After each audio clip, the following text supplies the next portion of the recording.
Panorama group, जो सोचता है वो करता है। सर, वक्फ कानून के मामले में कोर्ट ने फैसला जो है सुरक्षित रख लिया है। इसके बारे में क्या अपडेट है कुछ? देखिए, वक्फ का कानून जितना पेचीदा बताया जा रहा है उतना है नहीं। ये अगर आप संविधान के हिसाब से देखें तो सरकार के अलावा एक सरकार बनी हुई थी जो भारत के बहुत बड़े भू क्षेत्र पर अपना कब्जा कर चुकी है कानूनी रूप से। और पहले की सरकारों ने किन्हीं वजहों से इनको अमेंडमेंट कर कर के पावर्स देते रहे। तो अब जो नई सरकार ने अमेंडमेंट किया है उसकी वजह से बहुत सारे जो पावर्स हैं, एब्सोल्यूट पावर जो है, जैसे कि वक्फ कोई प्राइवेट स्टेट बन गया हो, जैसे एक कोई ज़मीन ले ली, या हमने वक्फ का सर्टिफिकेट इशू कर दिया, सर्वे कर दिया और बोल दिया कि ये वक्फ बाय यूज़र है। तो सरकार ने इन चीज़ों को देखते हुए एक हमारे देश की प्रभुता को बचाने के लिहाज से ऐसा कदम उठाया। हालांकि वो भी अपने आप में बहुत कंट्रोवर्शियल हो गया। और वो पहले बिल टेबल हुआ, उसके बाद उसको जेपीसी में भेजा गया, जेपीसी में भी बहस हुई, फिर जेपीसी का बहुत सारे लोगों ने विरोध किया, उसके बाद जेपीसी के बाद ये बिल अंततः पास हो गया। उसके बाद तुरंत उसके जैसे ही पास हुआ उसके अगले दिन ही यहाँ पिटिशन्स लग गई, बहुत सारी पिटिशन्स लग गई कि ये हमारे संविधान को चेंज करने की कोशिश है, बहुत सारी बातें।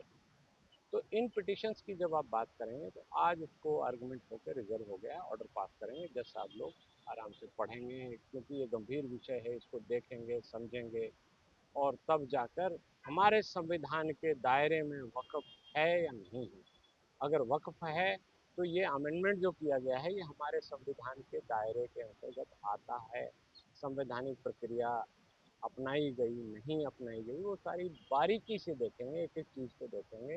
भारत सरकार ने सारे कागज लाकर दे दिए। भारत सरकार ने अपनी ओर से भी कहा था कि जब तक फैसला नहीं हो जाता हम जो दो तीन चीज़ें हैं, जैसे जो वक्फ काउंसिल में अपॉइंटमेंट नहीं करेंगे, या वक्फ बाई यूज़र का ये नहीं करेंगे, सर्वे भी नहीं कराएंगे।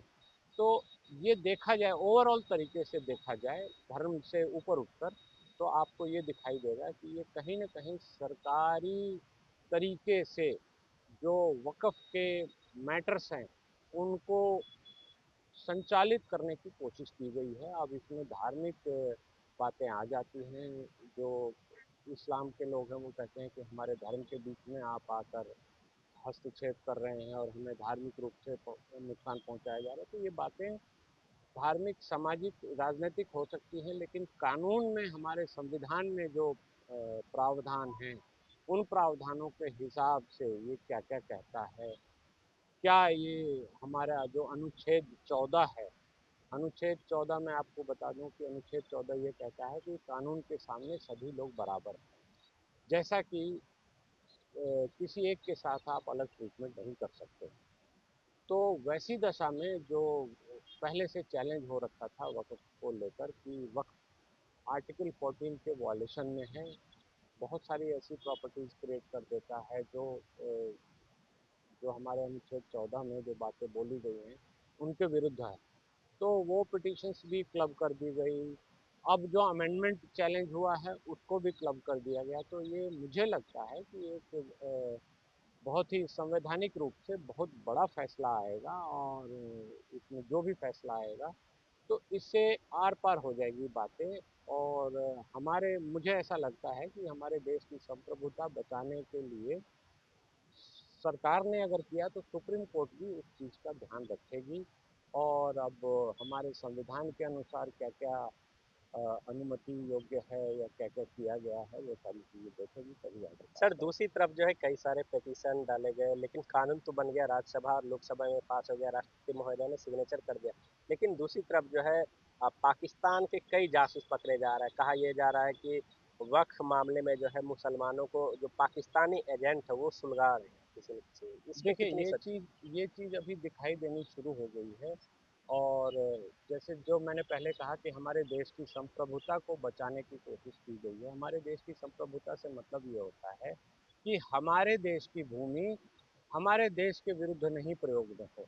अब होता क्या है कि वक्फ की आड़ में वहाँ कोई मकान बन गया, कोई मस्जिद बन गई, कोई मदरसा बन गया, या कुछ भी बन गया, कोई भी चीज़ मान लीजिए मार्केट ही बन गया, तो उसका मालिक वक्त है। अब वहाँ पे जो आईएसआई जैसा अभी कर रही है, या आईएसआई अपने स्लीपर सेल्स क्रिएट कर ले, या हमारे देश को क्षति पहुंचाने की नीयत से, निगाह रखने की नीयत से, इंफॉर्मेशन गैदर करने की नीयत से वहाँ पर अपने सेंटर्स चलाने लगे, अपने कैडर को वहाँ बना ले, धर्म के आधार पे बनाए, जैसे भी बनाए, रेडिकलाइज करके बनाए, जैसे भी बनाए, लेकिन ये अल्टीमेट तो हमारे धर्म, हमारे देश का ही नुकसान होगा ना, हमारे देश का अहित होगा।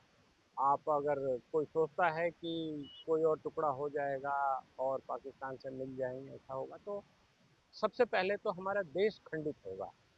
और इस चीज़ को लोगों को समझना पड़ेगा, सारी चीज़ों को देखना पड़ेगा, सोचना पड़ेगा, गंभीरता से देखना पड़ेगा, तब जाकर इसका समाधान जो भी हो रहा है उसको भारत की जनता को मानना पड़ेगा। आपको मैं बता दूं कि जो जो आटे का, दूध का, चीनी का, चाय पत्ती का, ये जो भी बेसिक एमिनिटीज़ है, जो भी जो बेसिक चीज़ें, प्रोडक्ट्स हैं, उनका भारत में क्या रेट है और पाकिस्तान में क्या रेट है, ये तुलना करके आप देख लेंगे। जो पाकिस्तान में डेवलपमेंट की क्या हिस्ट्री है, किस तरह से है, तो पाकिस्तान तो चाहेगा कि भारत की जो विकास है वो रुके, उन्नति रुके, और यहाँ पर ऐसा हम विद्वेष पैदा कर दें कि भारत जितनी तेज़ी से आगे बढ़ रहा है वो बढ़ना रुक जाए। अब मैं पाकिस्तान की बात कर रहा हूँ, तो कहीं न कहीं भारत विरोधी तत्व के सब उनके साथ हैं, जिसमें चाइना को भी हम मान सकते हैं, जो दूसरे तत्व हैं उनको भी मान सकते हैं। सभी लोग चाह रहे हैं कि भारत का विकास ना हो, तो वैसी दशा में भारत के लोगों को ये सोचना होगा कि कहीं हम धर्म के आधार पर विभाजित होकर ऐसी बात तो नहीं कर रहे, या जो भी सरकार ने किया है इसका विरोध करने के लिए हम विरोध तो नहीं कर रहे हैं। क्योंकि इससे जो डिसरप्शन होता है, जो जो एक दरार पैदा होती है समाज में, देश में, उस दरार को एक्सप्लॉइट करने के लिए बाहर की एजेंसी यहाँ बैठी हैं। वक्फ का कानून अगर सही ढंग से सरकारी तरीके से, जो अभी जो अमेंडमेंट में आया गया है, जिसमें ज़्यादा कुछ चेंज नहीं किया गया, चेंज ये किया गया है कि सर्वे किया जाएगा सरकारी तरीके से, फिर उसको नोटिफाई किया जाएगा, तो ये तो बड़ी अच्छी बात है। और अगर ज़मीन है सरकार की, तो वो सरकार के कब्जे में, नियंत्रण में रहनी चाहिए, और अगर आपकी प्राइवेट प्रॉपर्टी है तो प्राइवेट प्रॉपर्टी रहनी चाहिए। इन दोनों के बीच में ये एक 9 लाख एकड़ वक्फ के नाम चला गया है, या वक्फ बाई यूज़र के आड़ में जो चीज़ें हो रही है, तो ये कहीं ना कहीं विसंगति हमारे समाज में पैदा करती है, और कहीं ना कहीं ये संविधान के विरुद्ध भी है। सर क्या जो आज सुनवाई के दौरान जो है, कल भी सुनवाई हुई, क्या इस दौरान आईएसआई एजेंट के नाम भी कोर्ट में सामने आए? इस तरह की देखिए जो बात। ऐसी चीज़ें तो कोर्ट में आई नहीं है। हाँ, अखबार में आप पढ़ेंगे, अभी कल परसों ही दिल्ली में पकड़ा गया है, और बहुत सारी जगहों पर आईएसआई जितनी एक्टिव, सुपर एक्टिव होकर जिस तरह से लोगों को भड़का रही है, उकसा रही है, तो उनके लोग, एक्टिव लोग पकड़े गए हैं कल परसों भी। और ये दिख रहा है कि कैसे विदेशी ताकतें हमारे देश को पिछाड़ने के लिए, या देश में धार्मिक विद्वेष पैदा करने के लिए, या देश की प्रगति को बाधा पहुंचाने के लिए किस तरह से विदेशी ताकतें धर्म की आड़ में ये चीज़ें कर रही हैं। तो जब जजेस फैसला करेंगे उसमें क्या क्या अपहेल्ड होता है, क्या क्या अमेंडमेंट जो सरकार ने किया है उसमें क्या क्या निरस्त होता है, ये सारी बातें देखनी है, देखकर ही हमें पता लग पाएगा। तो अभी तो हम सिर्फ गेस वर्क ही कर सकते हैं। सर सुप्रीम कोर्ट में भी अब समर वेकेशन शुरू हो गया आज से, लेकिन वक्फ बोर्ड जो मामले आए हैं, फैसला सुरक्षित रह गया, क्या लगता है आगे इस पे फिर से सुनवाई होगी जिस तरीके से लगातार पिटीशन आए, या फिर इसको जो है, इस केस को पोस्टपोन कर दिया जाए? देखिए पोस्टपोन तो नहीं होगा, सुनवाई हो गई। आज सुप्रीम कोर्ट का आखिरी वर्किंग डे था, समर वेकेशन आज से शुरू हो गई है, तो आज सुनवाई संपूर्ण रूप से हो गई। और फैसला जब आ जाएगा तो उसके बाद जो भी लोग नई पिटीशन लगाएंगे, या जो भी पिटीशन है वो सारी कवर हो जाती है। सुप्रीम कोर्ट का वर्किंग इस मामले में बहुत ही स्पष्ट है, क्योंकि ये संवैधानिक कोर्ट है, तो ऐसा गुंजाइश नहीं छोड़ती कि कोई और पिटीशन लेकर किसी और हाई कोर्ट में चला जाए, कहीं चला जाए, कुछ चला जाए, तो वैसे उसकी गुंजाइश नहीं होती है। पिटीशन लगाने की स्वतंत्रता सबको है, लेकिन सरकार जैसे ही जाकर सुप्रीम कोर्ट की उस जजमेंट को बताएगी या जो भी संवैधानिक पीठ ने जो भी किया है उसको बताएगी, तो वहाँ के हाई कोर्ट से उसको निरस्त कर दिया जाएगा। तो मुझे लगता है कि एक फाइनलिटी इस विषय पर फाइनलिटी कहीं ना कहीं हो जाएगी।